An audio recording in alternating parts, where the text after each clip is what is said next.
Oremos. Nuestro Padre y nuestro Dios, te damos gracias por el gran privilegio que nos concedes de venir a este lugar y con libertad abrir tu santa palabra para escuchar tu voz. Pedimos, Padre, la conducción de tu Espíritu Santo. Danos claridad de pensamiento y danos corazones dispuestos para recibir la semilla de la verdad. Te damos gracias por escuchar nuestra oración, porque te lo pedimos en el nombre de Jesús. Amén. Vamos a comenzar nuestro estudio hoy leyendo del Evangelio según San Mateo, el capítulo 24 y los versículos 23 y 24. En este capítulo tenemos las señales de la segunda venida del Señor Jesucristo. Y quiero que noten específicamente una señal que vamos a estudiar en detalle esta noche. Dice allí en Mateo 24, 23, entonces, si alguno os dijere, mirad, aquí está el Cristo, o mirad, allí está, no lo creáis, porque se levantarán falsos cristos y falsos profetas, y harán grandes señales y prodigios, de tal manera que engañarán, si fuere posible, aún a los escogidos. En el versículo 24 encontramos que una de las señales de los últimos días es que se van a levantar falsos profetas que van a hacer señales y milagros para engañar, si fuere posible, aún a los escogidos de Dios. Así que surge la pregunta, ¿cómo podemos nosotros distinguir entre un profeta verdadero y un profeta falso? ¿Cómo podemos saber si un profeta es llamado de Dios o si un profeta habla de sí mismo o aún habla en nombre de Satanás? En nuestro tema de hoy vamos a estudiar algunas evidencias de un verdadero profeta. Es decir, cómo distinguir a un profeta falso de uno verdadero. Tengo aquí 10 características que quiero cubrir. No sé si alcancemos a estudiarlas todas, pero vamos a hacer lo posible por cubrirlas. La primera característica de un verdadero profeta se halla en el libro de Isaías, el capítulo 8 y el versículo 20. Isaías 8 y el versículo 20. Y quiero leer el versículo 19 para captar el contexto.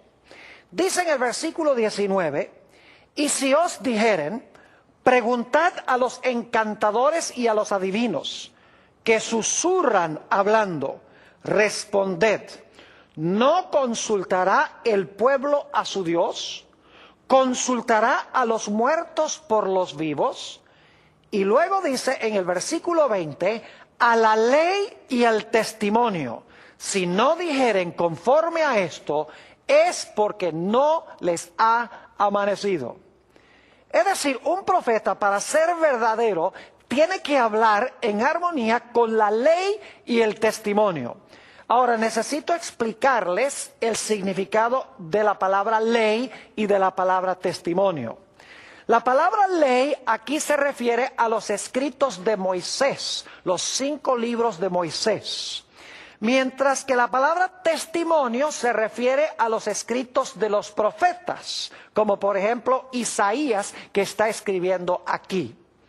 Ya hemos estudiado que el testimonio de Jesucristo es el espíritu de profecía. Lo que está diciendo Isaías es que un profeta tiene que hablar en armonía con los escritos de Moisés y con los escritos proféticos que existían hasta ese momento.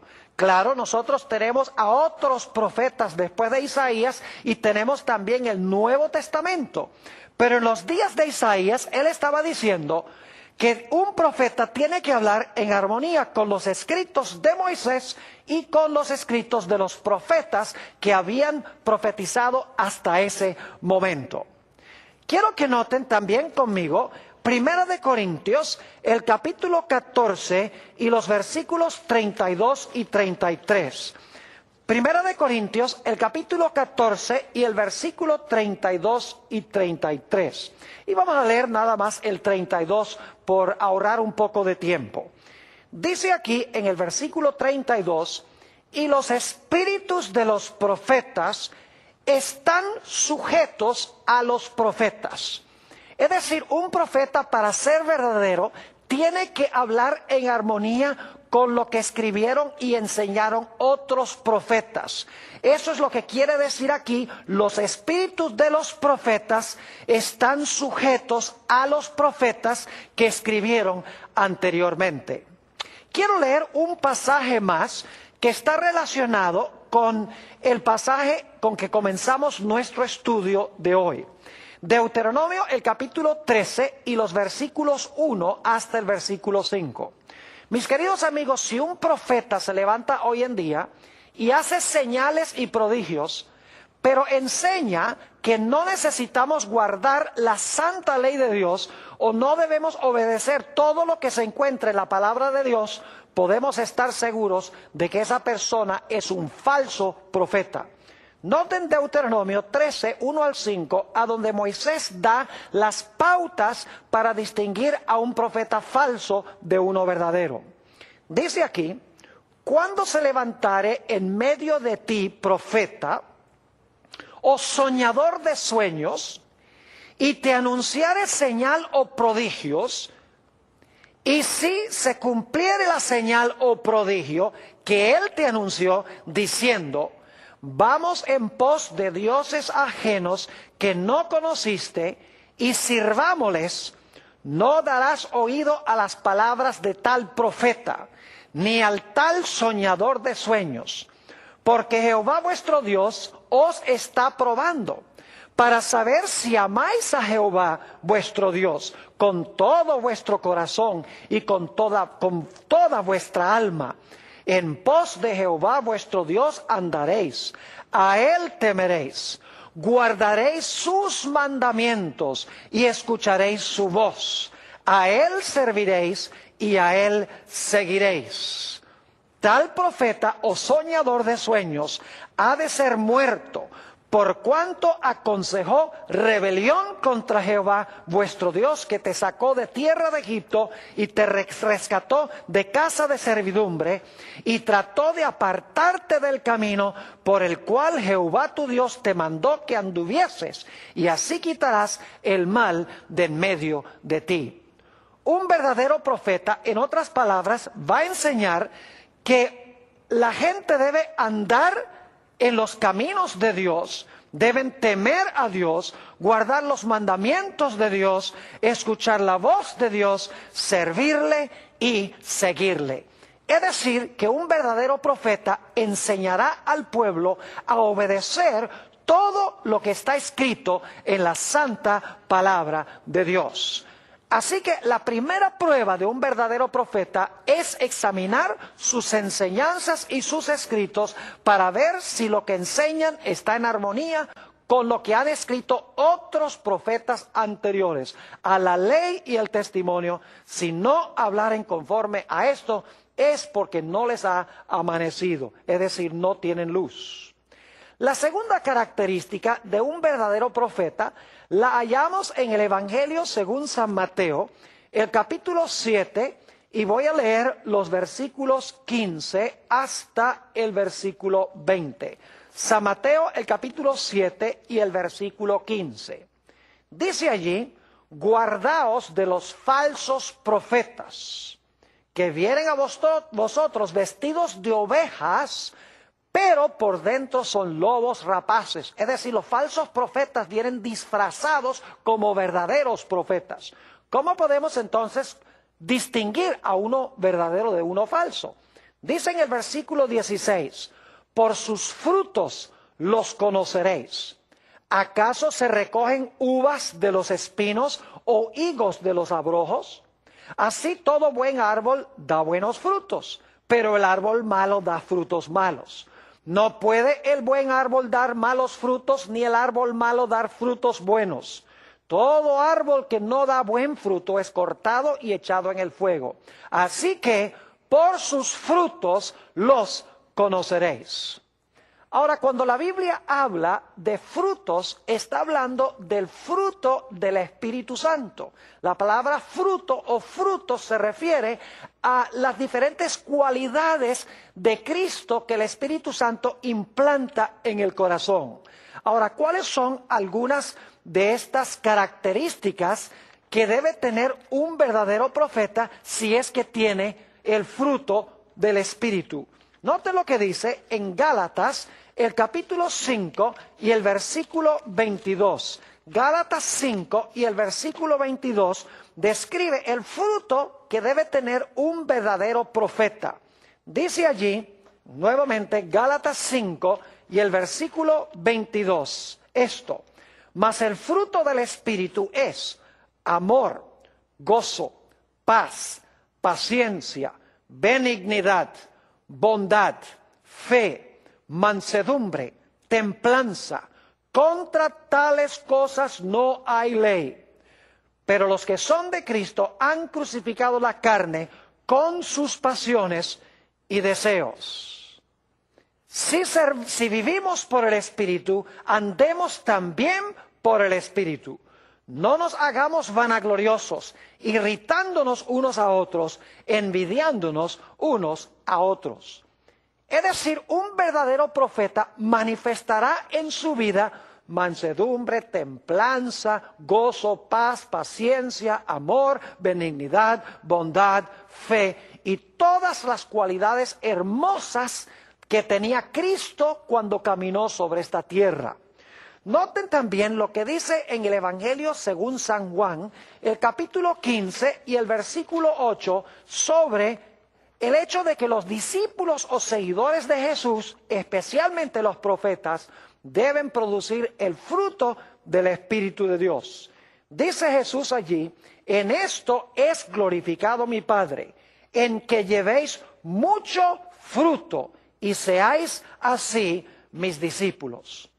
La segunda característica entonces es que un verdadero profeta debe manifestar en su carácter el Espíritu de Cristo. Todas estas cualidades hermosas del carácter de Jesús. Un profeta que no manifieste estas cualidades, podemos estar seguros de que no es un verdadero profeta, sino que es un falso profeta. Vamos a nuestra tercera característica que distingue a un profeta verdadero de un profeta falso. Vamos en nuestras Biblias a 1 de San Juan, el capítulo 4 y el versículo 1 al 3. 1 de San Juan, el capítulo 4 y el versículo 1 hasta el versículo 3. Dice allí, en el versículo 1, amados, no creáis a todo espíritu, sino probad los espíritus si son de Dios.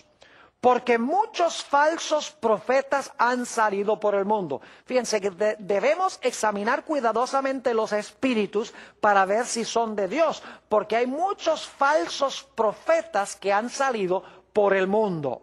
Ahora, ¿cómo podemos conocer cuál es el Espíritu de Dios? Versículo 2. En esto conoced el Espíritu de Dios. Todo espíritu que confiesa que Jesucristo ha venido en carne es de Dios.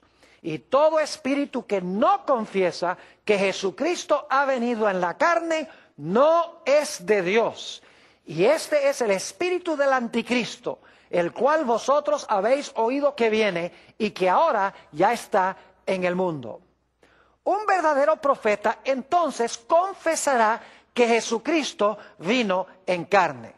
Y no solamente confesará que Jesús vino en carne, sino que confesará que Jesús, después de su resurrección y ahora en el cielo, aún conserva su naturaleza humana. Ahora quiero que notemos en nuestras Biblias el libro de Hebreos, el capítulo 2 y el versículo 14, sobre la naturaleza humana de Jesús cuando Él vino a esta tierra. Nuevamente, Hebreos 2 y el versículo 14. Así que, por cuanto los hijos, esos somos nosotros, participaron de carne y sangre, Él también participó de lo mismo. Fíjense que Jesús tenía carne y sangre, dice aquí, cuando se encarnó. Él también participó de lo mismo, para destruir por medio de la muerte al que tenía el imperio de la muerte, esto es, el diablo, y librar a todos los que por el temor de la muerte estaban durante toda la vida sujetos a servidumbre. Porque ciertamente no socorrió a ángeles, sino que socorrió a la descendencia de Abraham. Es decir, Jesús tenía que tomar la naturaleza humana porque Él no iba a ayudar a los ángeles, nos iba a ayudar a nosotros que somos humanos. Versículo 17, por lo cual debía ser en todo semejante a sus hermanos, esos somos nosotros, para venir a ser misericordioso y fiel sumo sacerdote en lo que a Dios se refiere, para expiar los pecados del pueblo. Pues en cuanto Él mismo padeció siendo tentado, es poderoso para socorrer a los que son tentados. Noten aquí entonces que cuando Jesús vino a esta tierra, Jesús vino con carne, sangre y huesos. Vino como un ser humano real. Pero la Biblia también nos explica que después de su resurrección, Jesús aún conservaba su naturaleza humana, como la nuestra. No como la de un pecador irregenerado, sino la naturaleza humana de sus hermanos, aquellos que se han convertido, aquellos que han tenido un nuevo nacimiento y han recibido a Jesús en el corazón. Noten San Lucas, el capítulo 24 y el versículo 36, para que se den cuenta que el Señor Jesucristo, después de su resurrección, conservaba aún su naturaleza humana. San Lucas, el capítulo 24 y el versículo 36, dice lo siguiente: mientras ellos aún hablaban de estas cosas, es decir, los discípulos, Jesús se puso en medio de ellos y les dijo: paz a vosotros. Entonces, espantados y atemorizados, pensaban que veían espíritu. Pero Él les dijo: ¿por qué estáis turbados? ¿Y vienen a vuestro corazón estos pensamientos? Mirad mis manos y mis pies, que yo mismo soy. Palpad y ved, porque un espíritu no tiene carne ni huesos como veis que yo tengo. Y luego dice, y diciendo esto, les mostró las manos y los pies. Fíjense que Jesús dijo que tenía carne y huesos después de su resurrección. Los discípulos como que todavía no querían creer. Y por lo tanto dice en el versículo 41, y como todavía ellos de gozo no lo creían, estaban maravillados, les dijo: ¿tenéis aquí algo de comer? Entonces le dieron parte de un pez asado y un panal de miel, y él lo tomó y comió delante de ellos. Es decir, que solamente un profeta que enseña que Jesús vino en carne humana real, como la de sus hermanos, con carne y sangre y huesos, y que aún después de su resurrección nos representa como Jesucristo hombre en los atrios celestiales, puede ser un verdadero profeta. Vamos a nuestra cuarta característica de un verdadero profeta. Un profeta, cuando da una predicción en cuanto a un evento futuro, esa predicción se cumplirá al menos que la predicción esté vinculada con algún aspecto condicional. En un momento vamos a hablar más de eso. Vayan conmigo en sus Biblias a Jeremías, el capítulo 28 y el versículo 9. Jeremías, el capítulo 28 y el versículo 9 nos presenta esta característica. Dice aquí: el profeta que profetiza de paz, cuando se cumpla la palabra del profeta, será conocido como el profeta que Jehová en verdad envió. ¿Qué es lo que dice el texto? Que el profeta que profetiza paz y se cumple la palabra del profeta, entonces la gente puede saber que en verdad Jehová envió a ese profeta. Vayan conmigo también a Deuteronomio, el capítulo 18 y el versículo 22. Deuteronomio, el capítulo 18 y el versículo 22. Y vamos a leer el versículo 21 para captar el contexto. Dice allí lo siguiente: y si dijeres en tu corazón, ¿cómo conoceremos la palabra que Jehová no ha hablado? ¿Cómo podemos saber si un profeta cuando habla, Dios no lo envió para hablar en su nombre? Versículo 22.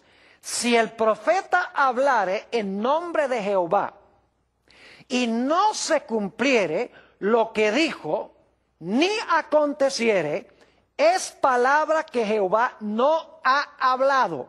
Con presunción la habló el tal profeta, no tengas temor de él. Es decir, cuando un profeta se levanta y profetiza algo en nombre de Jehová, y lo que profetizó no se cumplió, podemos saber que es un falso profeta. Ahora, debemos reconocer que hay casos a donde Dios da profecías condicionales. Es decir, Él dice que algo va a ocurrir, pero Él pone una condición de que si la gente se arrepiente, entonces lo que Él anunció que iba a suceder no pasa. Tenemos un ejemplo clásico de esto en el libro de Jonás. Dios había dicho que Él iba a destruir la ciudad de Nínive en 40 días. Y la Biblia nos dice que Jonás proclamó este mensaje por todas las calles de la ciudad de Nínive. Después de 40 días, la Biblia nos dice que Dios se arrepintió de destruir la ciudad de Nínive y en lugar de destruirla, la salvó. Y claro, Jonás tenía miedo de que la gente pensara que él era un falso profeta. Pero encontramos que claramente Dios dice, mire, la razón por la cual yo cambié mi acción para con Nínive es porque como ellos cambiaron o ellos se arrepintieron, entonces yo también me arrepentí basado en el arrepentimiento de ellos y no les envié la destrucción anunciada. Es decir, la profecía era condicional. Si la gente cumplía con los requisitos, entonces lo que Dios había anunciado no se iba a realizar. Ahora, debo hacer una aclaración. Y es que hay falsos profetas que pueden predecir aparentemente ciertos eventos que van a ocurrir en el futuro. Por ejemplo, estudiamos en otra serie de temas que he presentado la experiencia de la pitonisa de Endor. Encontramos que el supuesto Samuel, que no era Samuel, sino un espíritu maligno que se disfrazó de Samuel, este supuesto Samuel anunció a través de esta pitonisa de Endor que el siguiente día Saúl, el rey, iba a morir en batalla y que iba a estar en el mismo lugar a donde había ido Samuel. Ahora, ¿cómo sabía la pitonisa de Endor a través de este espíritu maligno que Saúl iba a ser muerto el siguiente día? Sencillamente la Biblia nos dice que la razón es que Saúl había entregado su alma al diablo y el diablo podía hacer con él lo que él quería. Un espíritu maligno se había poseído de él y por lo tanto lo que Satanás estaba haciendo a través de este espíritu era decirle a la pitonisa, Saúl va a morir mañana. Lo que no le reveló Satanás es que él tenía planes de matar a Saúl en la batalla el siguiente día. Hay profetas hoy en día que parecen anunciar eventos y en realidad esos eventos suceden. Bueno, no necesariamente significa por eso que ese profeta es de Dios. Porque como les he mencionado, Satanás tiene mucha experiencia y él puede razonar de causa a efecto y puede aparentemente predecir el futuro. Por esa razón no podemos tomar esta característica sola. Para probar a un profeta tenemos que analizar todas las características de un verdadero profeta y hay que aplicarlas todas. No es suficiente aplicar una, porque como les menciono, hay profetas que parecen profetizar eventos futuros y ocurren. Así que no es suficiente aplicar una o dos de estas evidencias, sino que debemos aplicarlas todas. Ahora, quiero que notemos nuestra quinta característica de un verdadero profeta. Un verdadero profeta será siempre humilde. Un verdadero profeta nunca es arrogante. Un verdadero profeta nunca es autosuficiente. Un verdadero profeta nunca quiere que la gente lo mire a él y lo exalte a él. Es decir, un verdadero profeta no se viste con trajes lujosos y anda con automóviles super caros y viven en un palacio. En realidad, no hay profeta en la Biblia que haya cabido con esas características arrogantes y autosuficientes de muchos de los profetas que existen en el mundo hoy. Tal vez un buen ejemplo de un profeta que manifestó gran humildad lo encontramos en el caso de Juan el Bautista. Noten lo que dice en el Evangelio según San Juan, el capítulo 1, San Juan el capítulo 1, y voy a leer los versículos 8 y 9. San Juan 1, 8 y 9. Está hablando aquí de Juan y dice, no era él la luz, sino para que diese testimonio de la luz.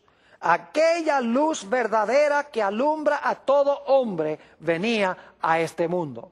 Es decir, un verdadero profeta se esconderá detrás de Jesús, detrás del hombre del Calvario, y dirá, es necesario que Jesús crezca y es necesario que yo disminuya.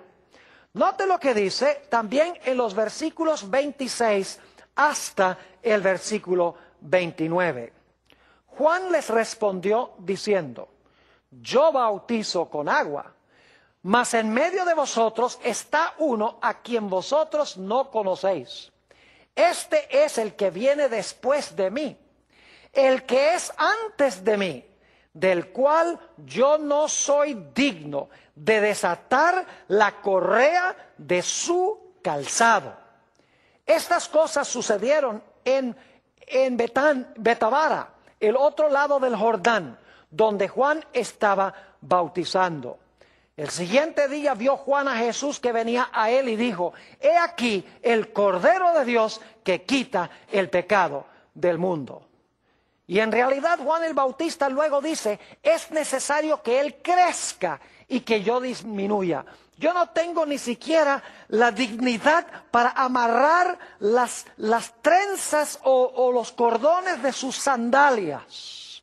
Es decir, un verdadero profeta es un individuo que será humilde. ¿Cuán diferente de los profetas, de los tales llamados, digamos, profetas de hoy en día? Que andan en carros lujosos, viven en casas súper caras, que tienen mucho dinero, visten con trajes de $1,000, $2,000, están llenos de dinero, ostentan su grandeza y su autosuficiencia. Esa es una gran señal de un falso profeta. Vamos ahora a la característica número 6. Es una característica muy importante. Un verdadero profeta siempre desenmascarará y siempre reprenderá el pecado, sin temer en absoluto las consecuencias que le puedan venir. Saben ustedes, hoy en día los profetas hablan muy poco en cuanto al pecado. Los tales llamados profetas hablan muy poco en cuanto al pecado. Hoy se ha proliferado la idea del evangelio de la prosperidad. Es decir, la idea de que si tú donas dinero a cierto ministerio, si tú siembras esas semillas de dinero en cierto ministerio, entonces tú vas a prosperar, te vas a volver rico, te va a ir bien en todo, vas a tener paz y vas a tener abundancia. En realidad, este evangelio no es un verdadero evangelio, pero a las muchedumbres les encanta oír eso, porque quieren tener paz y quieren tener prosperidad sin la necesidad de arrepentirse del pecado. Pero en la Biblia, los verdaderos profetas siempre desenmascararon el pecado, siempre reprendieron directamente el pecado. Tenemos varios ejemplos en la Biblia de profetas que estuvieron dispuestos de morir por desenmascarar y reprender el pecado. Permítame mencionarles algunos de esos profetas que anunciaban la verdad cortante de Dios sin dar vueltas y sin temer las consecuencias. Tenemos, por ejemplo, el profeta Natán. Cuando David cometió su terrible pecado de adulterio y luego mandó a matar a Urías Eteo, Dios le dijo al profeta Natán: tú debes ir al rey y debes reprender al rey abiertamente por los pecados que ha cometido. Natán el profeta sabía que todo el poder estaba en las manos del rey. El rey podía dar un decreto para matarlo si él quería. Y sin embargo, sin temor y sin reservaciones, la Biblia nos dice que el profeta Natán fue a donde David y le dijo: David, tú eres aquel hombre. Reprendió su pecado y la Biblia nos dice que David, que fue impactado e impresionado por el Espíritu de Dios, se arrepintió y escribió el hermoso Salmo 51, que es el salmo de su penitencia.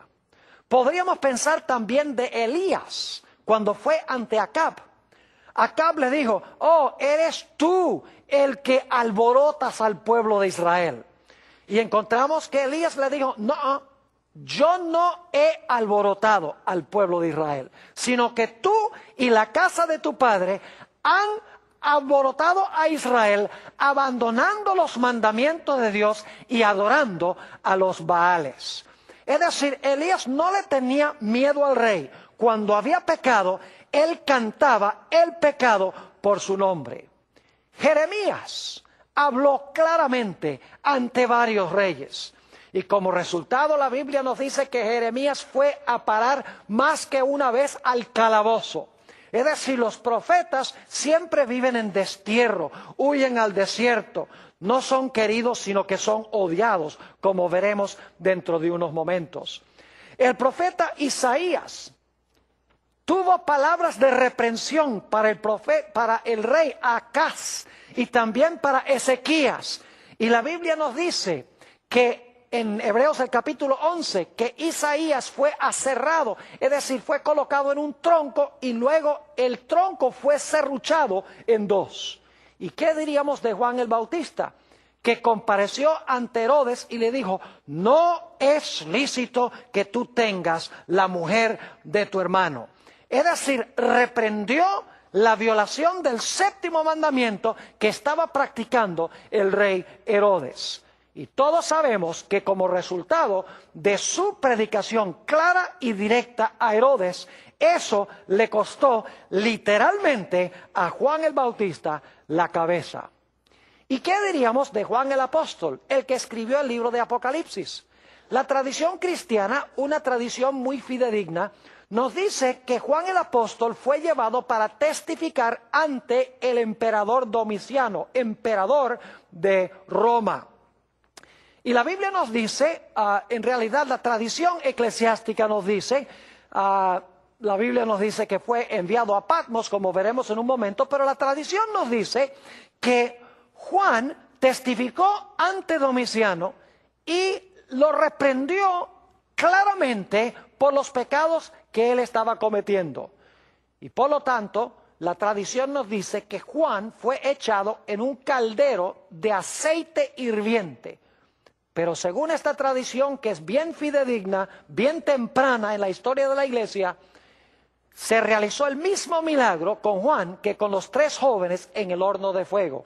Es decir, que no fue consumido ni fue hervido Juan como resultado de estar en ese aceite. Y por lo tanto, nos dice la tradición que Domiciano desterró a Juan a la isla de Patmos. Y eso sí lo tenemos en la Biblia, porque la Biblia nos dice claramente que Juan estaba en la isla de Patmos, que era como el Alcatraz de aquella época. Era una prisión que era una isla a donde había minas de azufre. Es decir, que los verdaderos profetas presentan la verdad sin temer las consecuencias. Podríamos hablar de otros profetas como Daniel, etcétera, pero creo que tenemos suficiente evidencia hasta ahora de que los verdaderos profetas hablan la verdad de Dios, no hablan de prosperidad cuando Dios no ha declarado prosperidad. La característica número 7 que quiero tratar con ustedes es que muchas veces los profetas, cuando reciben visiones y sueños, experimentan ciertos fenómenos fisiológicos. Por ejemplo, a veces los profetas, cuando entran en visión, caen como muertos. Y nos dice en el libro de Daniel que Daniel, cuando estaba en visión, no respiraba. También en Apocalipsis 21, 9 y 10, al igual que en Apocalipsis el capítulo 17, nos dice que Juan y Daniel fueron llevados en visión a lugares lejanos y es como si ellos estaban participando en esos eventos. En Apocalipsis 21, 9 y 10 nos dice la Biblia que Juan sintió que estaba siendo llevado a la Nueva Jerusalén, a ver la Nueva Jerusalén. En Apocalipsis 17 nos dice que Juan fue llevado a contemplar en el desierto a la gran ramera. Ahora sabemos que no eran transportados allí físicamente, pero en sus mentes eran transportados y era tan real que ellos pensaban que estaban allí. El apóstol Pablo tuvo una experiencia semejante a esta, según nos dice la Biblia, en 2 de Corintios, el capítulo 12 y el versículo 2 al 4, a donde se nos declara que el apóstol Pablo conoció a un hombre, y yo creo personalmente que ese hombre es él mismo, conoció a un hombre que hace varios años fue transportado al tercer cielo. Y luego dice, no sé si fue transportado en el cuerpo o fuera del cuerpo. Es decir, no sé si fue transportado al cielo en visión o si fue transportado al cielo en persona. Dice, pero allá escuchó palabras que nadie puede repetir. Es decir, que los profetas pasaban por cierta serie de fenómenos fisiológicos cuando entraban especialmente en visión. Perdían la fuerza natural, caían como muertos, no respiraban. Después de la visión nos dice que Daniel recuperaba su fuerza otra vez. Es decir, que muchas veces los profetas cuando entran en visión pasan por estos fenómenos fisiológicos. Ahora vamos a nuestra característica número 8 de un verdadero profeta. En realidad, los verdaderos profetas son odiados y perseguidos por aquellos a quienes entregan el mensaje. El oficio profético es un oficio supremamente difícil. Según la Biblia, los profetas no buscaban esa función. No estudiaban para ser profetas, no se enorgullecían de ser profetas. Generalmente hablando, en la Biblia, los profetas preferían no ser profetas, trataban de zafarse del llamado. Por ejemplo, Moisés, cuando Dios lo llamó, Moisés dice, no, pero yo no sé hablar.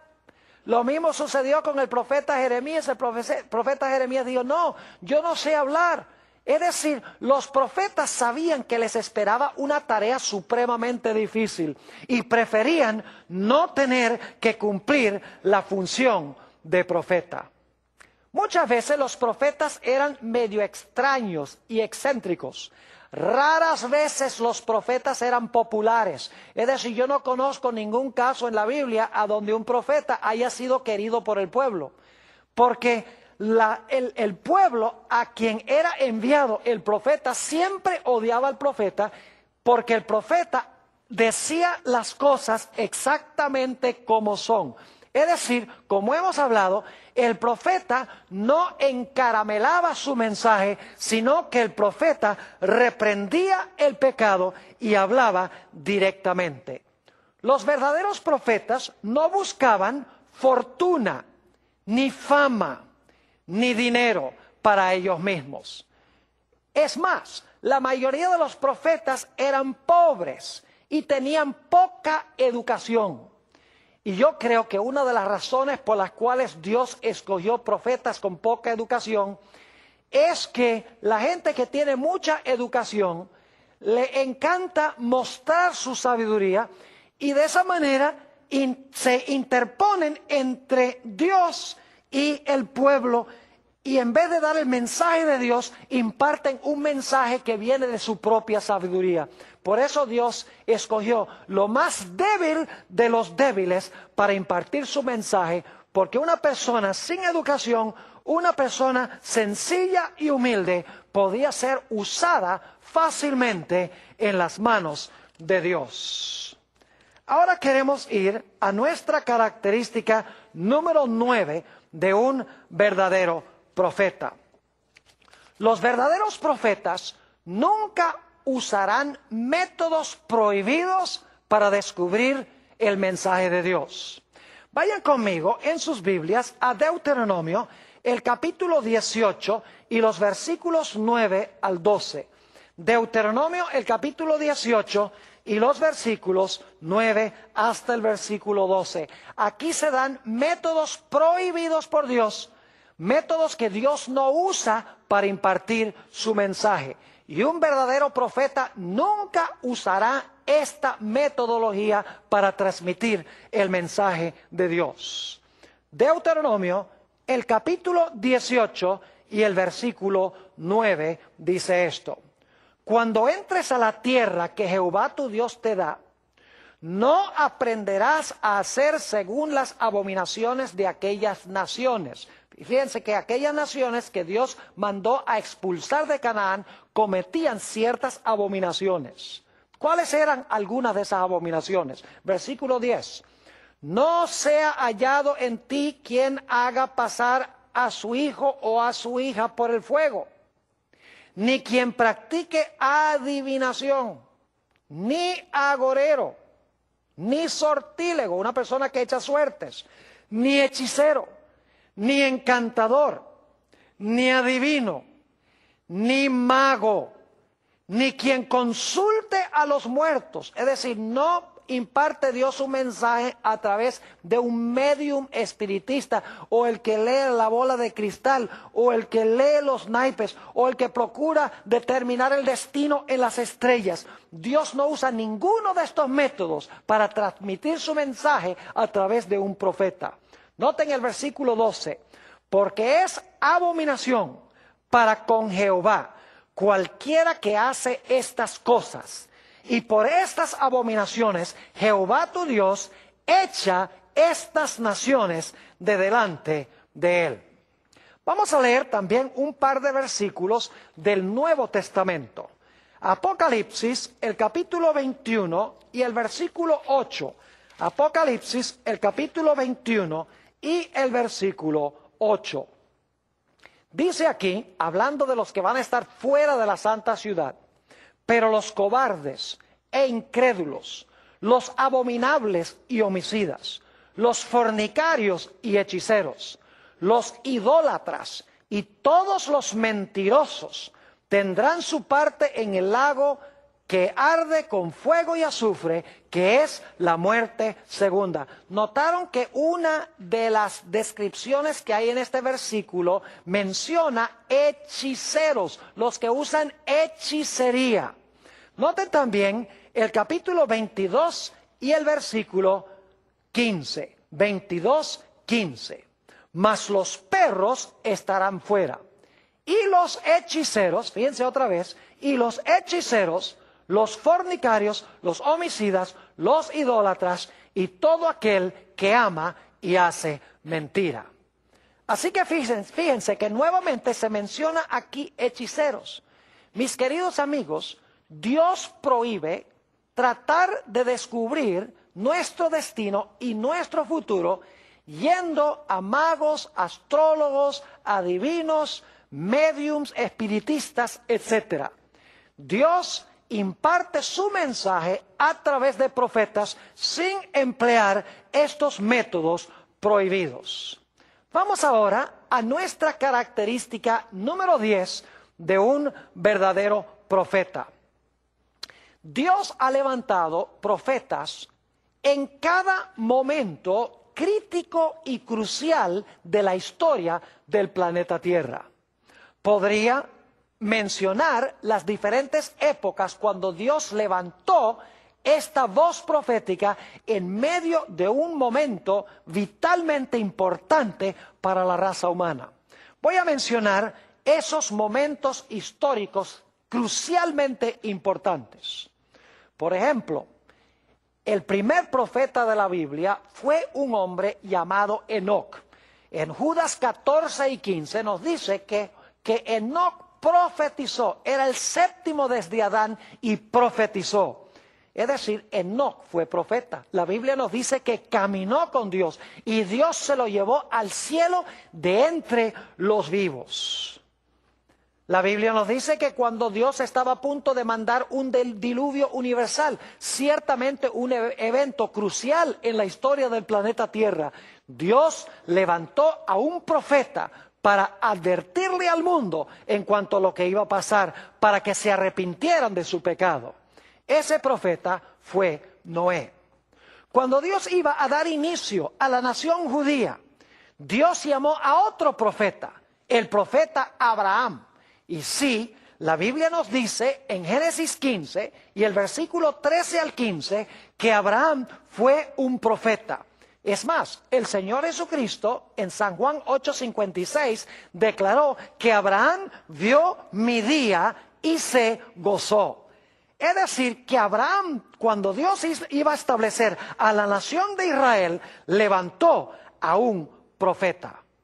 ¿Qué diríamos cuando Dios iba a librar a su pueblo de Egipto? La Biblia nos dice que otra vez en este momento crucial de la historia, Dios levantó a otro profeta. Su nombre era Moisés. Y Dios a través de Moisés sacó al pueblo de Israel de Egipto y los llevó a la tierra de Canaán. En la época de los reyes, Dios levantó a otro profeta, a David, quien escribió muchas profecías, por ejemplo, en los Salmos. En el Salmo 16 hay una profecía mesiánica hermosa donde dice que el cuerpo del Mesías no iba a haber corrupción en el sepulcro.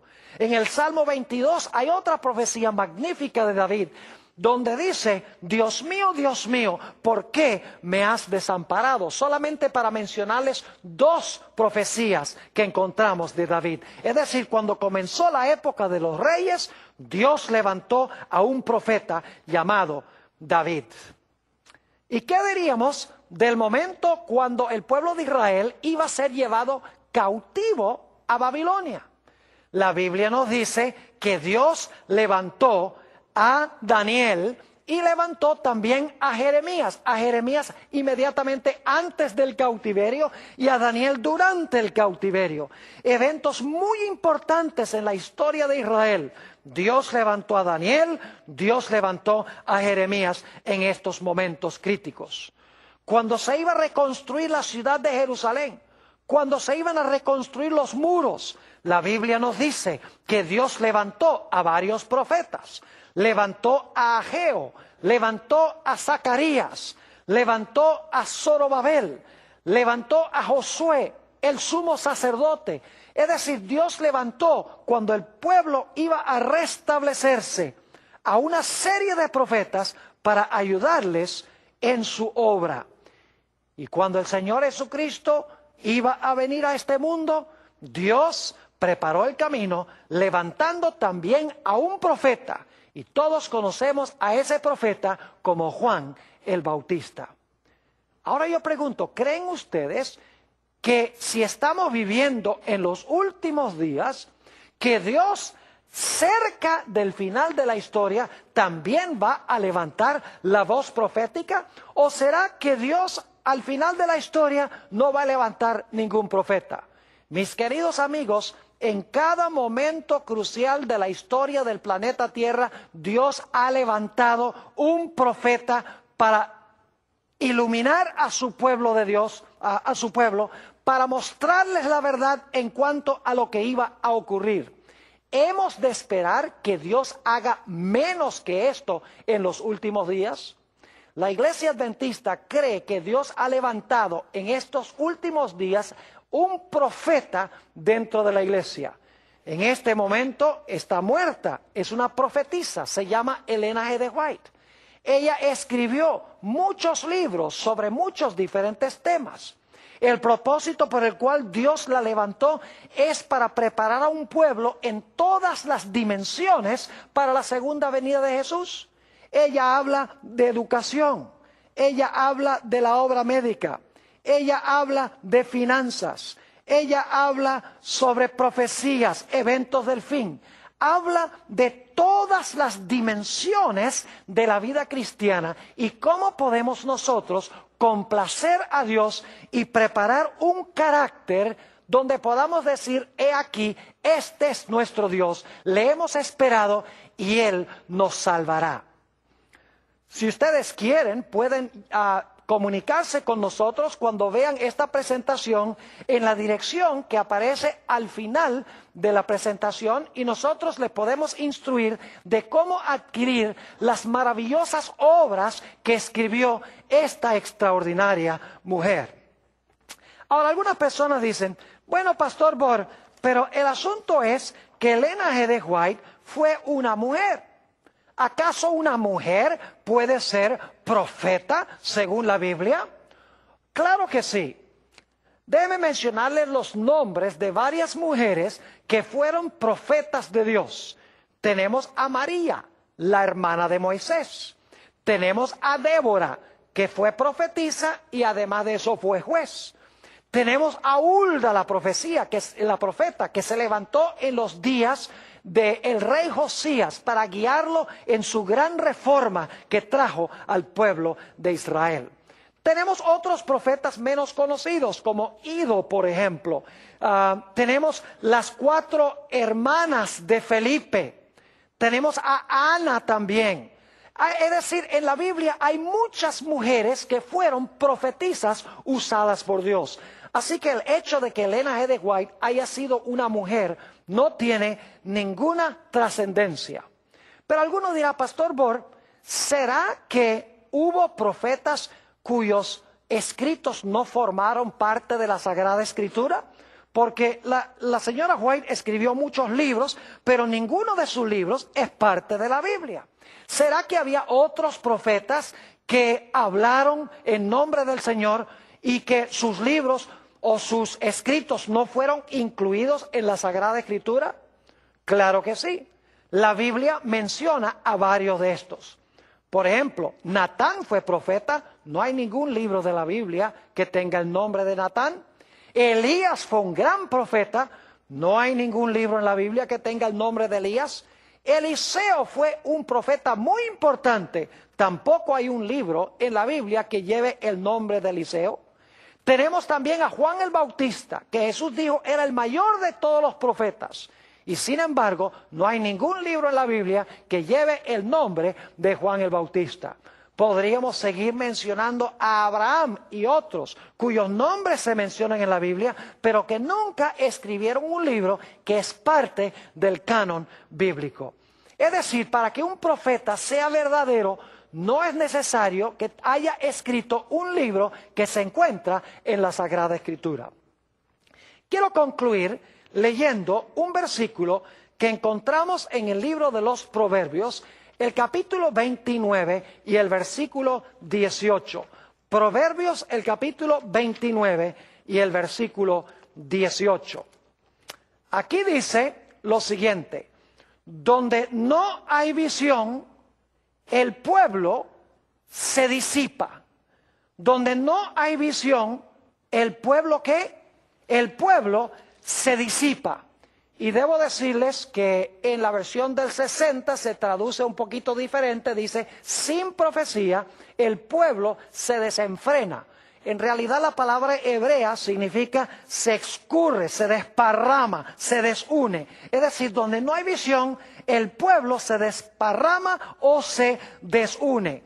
Pero luego dice en la última parte del versículo, mas el que guarda la ley es bienaventurado. Fíjense que la visión que Dios da al profeta tiene que ver con la obediencia a la santa ley de Dios. Porque dice, si no hay profecía, el pueblo se escurre o se desune. Pero luego dice, más, es decir, pero el que guarda la ley es bienaventurado. En el libro de Segunda de Crónicas, el capítulo 20, tenemos un texto con el cual yo quiero terminar nuestro estudio de hoy. Segunda de Crónicas, el capítulo 20, y quiero leer el versículo 20, nuestro último texto. Dice allí, en Segunda de Crónicas 20:20, había un grupo de naciones, 3 de ellas que estaban viniendo contra el pueblo de Israel para destruirlo. Y Dios le dio una palabra de ánimo al pueblo, y noten lo que Dios les dijo en el versículo 20. Y cuando se levantaron por la mañana, salieron al desierto de Tecoa.